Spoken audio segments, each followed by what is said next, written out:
Olá, mamás e papás! Hoje deixo-vos aqui algumas dicas para ajudar a adormecer aqueles meninos que têm algum desequilíbrio sensorial. For Baby's Brain. Bom, nós sabemos que existem muitas razões para as crianças terem dificuldade em adormecer no final do dia. Pode ser porque dormiram demais durante o dia, dormiram de menos, pouco exercício, muito exercício, alimentação. Enfim, uma série de coisas, mas uma das questões que pode estar subjacente à dificuldade em adormecer é o processamento sensorial da criança. O processamento sensorial é a forma como o nosso cérebro processa toda a informação que nos chega através dos sentidos. E não só os 5 sentidos, os clássicos, a visão, a audição e por aí fora, mas também a proprioceção e o vestibular. São 2 outros sentidos muito importantes para nos regularem em termos sensoriais.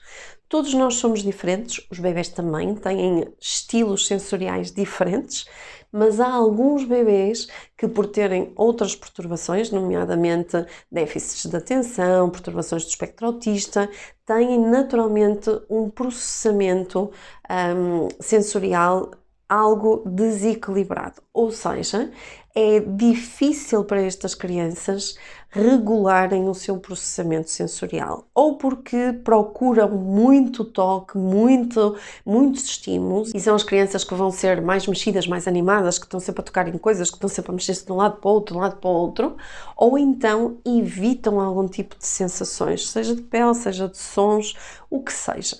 Isto faz com que, ao procurar ou evitar, ao ter este sistema sensorial um pouco desregulado, faz com que tenham mais dificuldade em coisas básicas como dormir, comer e prestar atenção, nomeadamente nas aulas, por exemplo, nos mais velhinhos.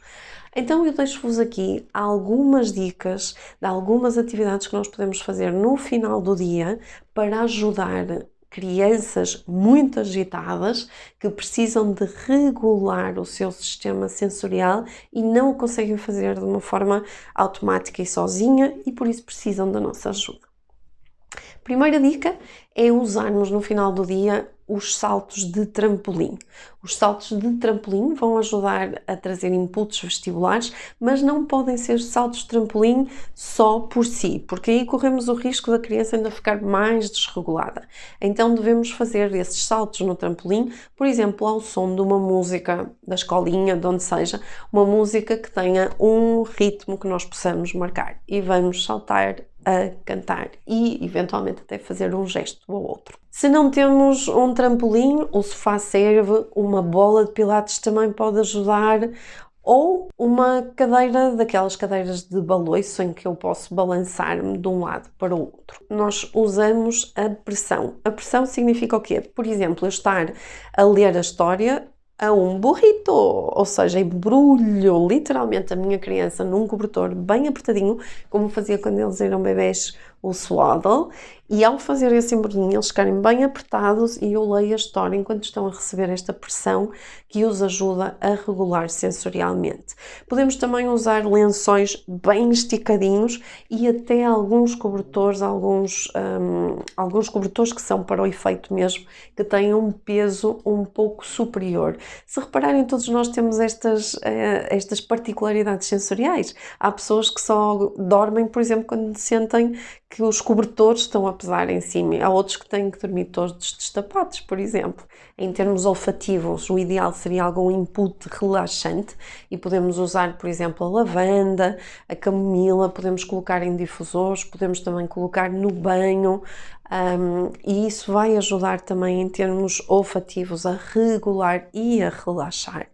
Em termos visuais, a luz vermelha, a lâmpada de lava, um aquário podem ser ajudas interessantíssimas para o sistema sensorial da criança e ir relaxando com estas ajudas externas. Em relação ao sentido do tato, normalmente o peluche preferido ou uma boa massagem com um creme fazem este efeito de regular o sistema sensorial. E por fim, em termos de som, músicas relaxantes. A nossa música da Olivia é uma boa solução, mas há crianças que podem preferir, por exemplo, o som da chuva, o som de uma música de embalar, tudo aquilo que nós temos por indicação da criança que a acalma. Não se esqueça de nos clicar aqui no like, no partilhar com outras pessoas que achem estes conteúdos interessantes. Assim o YouTube começa a ver que os nossos conteúdos são relevantes e acaba por mostrá-los a mais pessoas. Por isso ajude-nos a crescer, ajude-nos a espalhar esta informação e a continuar este trabalho de levar tanta informação às mamães e aos papás. Ouçam os vossos bebês e sejam felizes.